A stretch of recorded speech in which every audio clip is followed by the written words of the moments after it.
तो हेलो दोस्तों, कैसे हो तुम सभी लोग। तो आज मैं लेकर के आ चुका हूँ rising of a modern man in Muri mall का एक और नया एपिसोड। और भाई ऐसे जो कन्वर्सेशन वाले चैप्टर होते हैं इस वाले मानवा के, उसको तुम लोग बोरिंग तो बिल्कुल भी मत बोलना। कोई भी मेरे को कमेंट सेक्शन में बोरिंग बोलता हुआ नहीं दिखना चाहिए, क्योंकि भाई यही तो है सोल इस वाले मानवा का। ये मानवा ऐसा डिजाइन ही है कि अपना एमसी वहां पे जाकर के बिजनेसमैन बनेगा, ना कि कोई फाइटर वाइटर। क्योंकि भाई अपना एमसी आधी दुनिया से तो कई गुना ज्यादा पावरफुल अकेले अभी से ही है। और भाई अगर किसी ने जोश जोश में आकर के इसके आगे के भी चैप्टर पढ़ रखे हैं, तो उनमें से मेरे को कोई अच्छा सा विलन का कोई सीन है तो उस वाले चैप्टर का नाम मेरे कमेंट सेक्शन में मेरे को कमेंट करो। मैं उस वाले चैप्टर को जाकर के देखूंगा जो कि एकदम लंबे समय तक टिका हो। जैसे कि इस वाले में मैंने वो वाले विलन का नाम लगा रखा है जिसका कि नाम भूल चुका हूं मैं। जैसे कि ये सेकंड सीजन के फाइनल आर्क का विलन ये था, वैसे ही अगले सीजन का भी कोई ना कोई होगा। अगर किसी को पता है तो मेरे को बताओ, और अगर नहीं पता है तो भाई मैं ढूंढने की ट्राई करूंगा। और क्या ही कह सकते हैं। चलो फिर आप वीडियो पे आते हैं। तो पिछले एपिसोड में तुम लोगों ने देखा था जो ने इंस्पेक्टर को सीधा धमकी दे दी थी, अगर कोई भी उसको उंगल करने के लिए आएगा तो वो एक स्वॉर्ड्समैनशिप का एक टूर्नामेंट रखवाएगा, और उस टूर्नामेंट में जो सबसे अच्छा परफॉर्म करेगा उसको नंबर 1 सेक्ट का टाइटल दे देगा अपने स्वॉर्ड गॉड के अथॉरिटी का यूज करते हुए। और इस वाले सम्मान को पाने के लिए आसपास के जितने भी शॉर्ट सेक्ट हैं भाई वो सारे के सारे तो एकदम ही उतारू ही होंगे। फिर जो ऐसा जैसा ही बोलता है, इंस्पेक्टर हैरान होते हुए बोलता है, क्या तुमने क्या बोला। फिर इंस्पेक्टर जैसे ही ये बोलता है वैसे ही हमारा पिछला चैप्टर खत्म हो गया था। अब इस चैप्टर की शुरुआत होती है और हमें इंस्पेक्टर को ही दिखाया जाता है जो की बातों को सुन के सोच रहा होता है। इसके कहने का क्या बेसिकली मतलब यही नहीं है, सेंट्रल प्लेस में जितने भी स्वॉर्ड स्टाइल है उन सभी को स्वॉर्ड गॉड के अथॉरिटी और इन्फ्लुएंस के अंदर ले आएगा और उसको अपनी मर्जी के हिसाब से कंट्रोल करेगा। जो इसके बाद कंटिन्यू करते हुए बोलता है, उसके ऊपर भी मैं उनको अपॉर्चुनिटी दूंगा स्वॉर्ड गॉड के टीचिंग्स को सीखने का। तो फिर ये सुन के जरूर से ही वो सारे के सारे सेक्ट अपने प्रोमिशियस यंग डिसाइपल्स को तो जरूर ही भेजेंगे। और अगर ऐसा हो गया तो सोचिए हमारे स्वॉर्ड अलायंस कितनी ज्यादा बड़ी हो जाएगी, और इस जियांगू रीजन का क्या होगा आगे जाके। इंस्पेक्टर ये सुन के सोचता है, अब जब लोग स्वॉर्ड गॉड की लेगेसी को इतने लंबे से ढूंढते हुए आ ही रहे थे, जब वो लोग सुनेंगे कि कोई स्वॉर्ड गॉड के टीचिंग्स को सीखने का मौका दे रहा है, तो वो लोग कहीं से भी कुत्तों की तरह यहाँ पे भागते हुए आएंगे और इस अपॉर्चुनिटी को जरूर से ही अपनाना चाहेंगे। फिर इसी के साथ यहाँ पे इस जगह पे एक ऐसी फोर्स तैयार हो जाएगी जो कि मुरीम अलायंस तक को राइवल कर सकती है। इंस्पेक्टर ये सोच के एक सीरियस सा चेहरा बनाता है और जो से बोलता है, क्या तुम अलायंस के खिलाफ एक वॉर करना चाहते हो। जो बोलता है, और ऐसा करने का मेरा रीजन क्या होगा। इंस्पेक्टर बोलता है, रीजन उससे तेरा क्या मतलब है भाई। जो बोलता है, क्या ये ऑब्वियस नहीं है, सेंट्रल प्लेन्स के जो स्वॉर्ड सेक्ट्स हैं उनके पर्सपेक्टिव से स्वॉर्ड गॉड की जो टीचिंग है वो मार्शल वर्ल्ड के लिए एक ब्लेसिंग की तरह है। अगर अलायंस ट्राई करती है उस चीज को होने से रोकने के लिए, तो फिर उनको क्या एक अच्छा सा रीजन नहीं चाहिए होगा ये करने के लिए। और मेरे को नहीं लगता कि अलायंस के पास हमारे को देने के लिए कोई अच्छा सा रीजन होगा भी। इंस्पेक्टर भाई जो की बातों को सुन के कुछ बोलता तो नहीं है, लेकिन अपनी मुट्ठी को कसते हुए सोचता है, ये बस यंग डिसाइपल के एक्सक्यूज को यूज कर रहा है अपने ट्रू इंटेंशंस को हाइड करने के लिए। ये एक ऐसा पर्सन है जो कि हद से ज्यादा डीपर और मोर टेरिफाइंग है उन सभी से जिनको कि मैं अब तक जानता आया हूँ। मुझे किसी भी हालत में इसको रोकना ही पड़ेगा, भले ही मुझे उन सभी टेक्निक्स का क्यों ना पूरी तरीके से इस्तेमाल करना पड़े जिनको कि मैंने अभी तक सीखा है। लेकिन भाई अपना जो है वो सीधा इसकी मन को ही पढ़ लेता है और इसके कुछ करने से पहले अपने एनर्जी का प्रेशर इंस्पेक्टर के ऊपर डालने लगता है, जिसका एहसास जैसे ही इंस्पेक्टर को होता है इसकी पूरी तरीके से फट जाती है। और ये अपनी फटी फटाई हालत में सोचता है, एक ऐसी फोर्स जिसको कि कभी भी इमेजिन भी नहीं किया जा सकता। इसके बाद जो इंस्पेक्टर की फाड़ने के बाद बोलता है, मुझे माफ कीजिएगा, मेरी तो अब ये आदत ही बन चुकी है, जब भी मेरे लाइफ के ओवर जरा सा भी डेंजर मुझे महसूस होता है तो मैं इमीडिएटली रिएक्ट कर ही देता हूँ। इंस्पेक्टर मुंह बनाते हुए सोचता है, हाँ मैं भी भूल गया था, तू एक एब्सोल्यूट मास्टर है,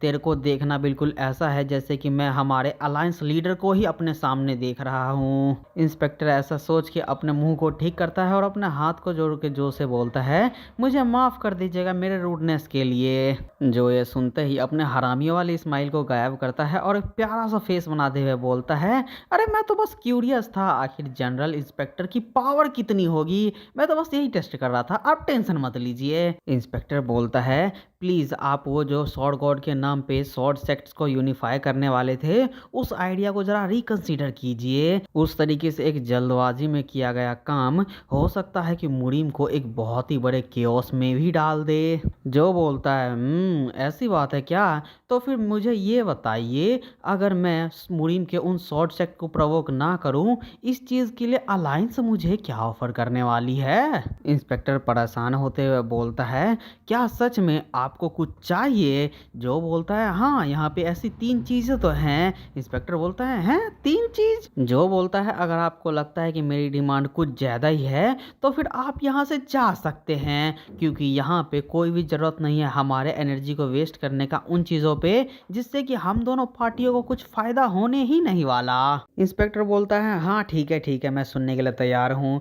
जो फिर बोलता है, हमारा सबसे पहला कंडीशन है, हमारे ऑर्गेनाइजेशन को जो फैमिली ट्रेडिंग कंपनी और अलायंस की एक एब्सोल्यूट अलायंस चाहिए। इंस्पेक्टर जो के डिमांड को सुन के सोचता है, अबे अलायंस तो पहले से ही एक अलायंस है, तेरे ये एब्सोल्यूट अलायंस से क्या मतलब है। फिर ये सोच के बोलता है, क्या तुम इसको अच्छे से समझा सकते हो जिससे कि मैं थोड़ा सा अंडरस्टैंड कर पाऊं। जो बोलता है, ये एक ऐसी अलायंस होगी जिसका कोई भी टाइम लिमिट सेट नहीं किया जाएगा, और ये एक ऐसी अलायंस होगी जिसको कि कभी भी यूं ही टर्मिनेट नहीं किया जा सकता। इंस्पेक्टर बोलता है, क्या ये कोई मिलिट्री अलायंस होने वाला है या फिर एक ऐसा अलायंस जहां पर कि हम लाइफ एंड डेथ को एक साथ शेयर करेंगे। मतलब कि भाई फायदा होगा तो हम दोनों का ही होगा और नुकसान भी होगा तो हम दोनों का ही होगा। जो बोलता है, ऑफ कोर्स वही दूसरा वाला, ये एक ऐसा रिलेशनशिप है जहां पे हम जितने भी खतरे हैं उसको एक साथ फेस करेंगे और जितने भी बेनिफिट हैं उसको एक साथ शेयर करेंगे। इंस्पेक्टर बोलता है, प्रॉफिट्स को शेयर करना, मैं आपके इस बात को बिल्कुल भी समझा नहीं। अगर हम प्रॉफिट को आपस में इक्वली डिवाइड कर लेंगे तो क्या जो फैमिली ट्रेडिंग कंपनी जो कि आनहुई और जांगसी के मार्केट को पूरी तरीके से डोमिनेट करती है, वो एक बहुत बड़े डिसएडवांटेज में नहीं चली जाएगी। जो बोलता है, हैं आप ये आनहुई और जांगसी को बीच में क्यों लेके आ रहे हैं, वो जो अचीवमेंट है वो तो नैनगोम क्लैन के साथ मिलकर हमने अचीव किया है, उसको आप बिल्कुल भी कवर मत कीजिए। इंस्पेक्टर बोलता है, हाँ तो भाई मुझे समझाओ ना, मुझे समझ में नहीं आ रही आपकी बातें। जो बोलता है, मैं बात कर रहा हूँ ही बाय है नान सांगसी सांसी इन जैसे टेरिटरी की। मैं चाहता हूँ हमारा बिजनेस इन सभी टेरिटरी में भी एक्सपेंड हो। इंस्पेक्टर ये सुनते ही गुस्से में सोचता है, तुम चाहते हो जो फैमिली ट्रेडिंग कंपनी को और भी ज्यादा बड़ा बनाना, जबकि ये पहले से ही इतना ज्यादा बड़ा है। इसको देख करके ऐसा लगता है कि ये जो फैमिली ट्रेडिंग कंपनी के स्टोर्स को पूरे मुरीम में ही भर देना चाहता है। इंस्पेक्टर इस बात को सोच के जो से बोलता है, नहीं मैं इस वाले कंडीशन के ऊपर अग्री नहीं हो सकता। जो बोलता है, अरे आप कुछ ज्यादा ही जल्दी कंक्लूजन पे नहीं आ गए, मैंने आपसे कहा था ना कि हम लोग प्रॉफिट्स को शेयर करेंगे। आप जरा ध्यान से सोचिए, आप यहाँ पर बिल्कुल भी लॉस नहीं करने वाले हैं। इंस्पेक्टर सोचता है, नहीं डेफिनेटली ये सौदा हमारे लॉस का है, श्योरली शुरू में हमें बहुत ही अच्छा खासा प्रॉफिट होगा, लेकिन लॉन्ग टर्म में हमारा जो मुरीम अलायंस है वो जो फैमिली ट्रेडिंग कंपनी का बस और बस एक सबऑर्डिनेट ही बन के रह जाएगा। अगर ये बंदा शुरू में ही अगर इतने बड़े बड़े डिमांड बता रहा है तो फिर इसका दूसरा और तीसरा डिमांड क्या होगा। इंस्पेक्टर ये सोच के जो से बोलता है, तो फिर आप मुझे ये भी बता दीजिए कि आपका दूसरा और तीसरा डिमांड क्या है। जो हंसते हुए बोलता है, अरे ये तो बस आसान है, आपको बस गुयून के डिसेंडेंट को ढूंढना है और 9 हेवन हेवनली मेडन स्क्रप्चर को ढूंढना है। और भाई तुम लोगों के इन्फॉर्मेशन के लिए बता दूं, ये जो गुआनियू का रिक्वेस्ट था वो एल्डर काओकाओ ने किया था और 9 हेवन हेवनली मेडन स्क्रप्चर का जो डिमांड था वो एल्डर चियोन ने किया था। Now back to the story. अब भाई जो के इस कारनामे को देख करके बुढ़ऊ चियोन गुस्सा करते हुए बोलते हैं, देखो तो सही इस हरामी बच्चे को, ये पहले से ही अलायंस के इतने ज़्यादा एडवांटेज उठा चुका है और अब तो ये अपने बर्डन को भी उनके सर के ऊपर डालना चाहता है। इंस्पेक्टर जो की बातों को सुन के सोचता है, क्या ये बंदा मुझे टेस्ट करने की कोशिश कर रहा है। अब जब इसने आनहुई और जांगसी को पूरी तरीके से अपने अंदर ही संभाल लिया है, उसको अपनी ही टेरिटरी बना लिया है, तो अब ये बची हुई टेरिटरी टेरिटरी को एम कर रहा है। और ये एक ऐसी सिचुएशन है जिसमें इसकी ये वाली बात मुझे बिल्कुल भी समझ में ही नहीं आ रही, क्योंकि इसने इतनी ज़्यादा जद्दोजहद करके मुझे इतना ज़्यादा प्रेशर में लाया, लेकिन अब ये अचानक से गुआन यू के डिसेंडेंट और 9 हेवनली मेडन स्क्रप्चर को क्यों ढूंढने को कह रहा है, और आखिर इसका अलायंस से क्या रिश्ता है। हालांकि हमें कोई एक ओल्ड क्लैन के मेंबर को ढूंढना है तो ये थोड़ा सा मुश्किल तो होगा, लेकिन अगर मैं थोड़े से एंशिएंट क्लैन की थोड़ी सी छानबीन करूँ तो गुआन यू के डिसेंडेंट को ढूंढना उतना भी ज्यादा डिफिकल्ट नहीं होगा। लेकिन आखिर किसी को अलायंस के फुल फोर्स की क्या जरूरत होगी, बस इस जैसे एक छोटे से काम को करने के लिए। इसको तो बस एक छोटे से इंफॉर्मेशन गैदरिंग की नेटवर्क के द्वारा भी किया जा सकता है, तो फिर जरूर से ही इस काम में इसका कोई और दूसरा मोटिव तो होगा ही। लेकिन क्या बाय चांस ऐसा हो सकता है इस मार्शल वर्ल्ड में कोई ऐसा ग्रेट शॉट्समैन हो सकता है जिसने कि बहुत ही अच्छा खासा सक्सेस को अचीव किया हो और उसका सर नेम गुआन हो। मुझे वापस जा करके हर एक रिकॉर्ड को दोबारा से चेक करना चाहिए कि कहीं उनमें से कोई एक अनदेखा ना कर दिया गया हो। लेकिन आखिर ये 9 हेवनली स्क्रप्चर ये कौन सी बला है, इसके बारे में तो मैं कुछ जानता ही ना। हाँ, लेकिन मैंने इसके बारे में इतना सुन रखा है, इस चीज को ढूंढने का हर एक ताओइस्ट का सबसे बड़ा सपना होता है। और ये सच है कि हमारे पास ऐसे ढेर सारे कंप्लेंट्स आते रहते हैं जिसमें कि लिखा रहता है कि अलायंस हुआसेन और वुडान सेक्ट के ऊपर कुछ ज्यादा ही फोकस कर रहा है। क्या यह हमें सजेस्ट कर रहा है कि ताओइस्ट के इतने बड़े सपने 9 हेवनली मेडन स्क्रप्चर को ढूंढने का उसको अब जाकर के पूरी फोर्स के साथ पूरा करें। लेकिन क्या ऐसा भी हो सकता है कि इसका कहने का मतलब कोई एक सरकाज़म था। अब भाई जो जब देखता है कि इंस्पेक्टर इतनी ज्यादा गहराई सोच में चला गया है तो ये बोलता है आपको इसमें इतना ज्यादा डीप मीनिंग ढूंढने की जरूरत नहीं है, क्योंकि इसमें है भी नहीं। आप बस इसको ऐसे मान लीजिए कि मेरे पास ये काम करने के लिए कुछ रिसोर्सेस नहीं है, और आपको तो पता ही होगा मेरे पास तो मैन पावर की शॉर्टेज वैसे भी है, और अगर मैं सेक्ट को मैनेज करने लग जाऊंगा तो फिर वो तो और भी ज्यादा मुश्किल काम है। इंस्पेक्टर बोलता है तेरे पास मैन पावर की कमी है, उससे तेरा क्या मतलब है बे।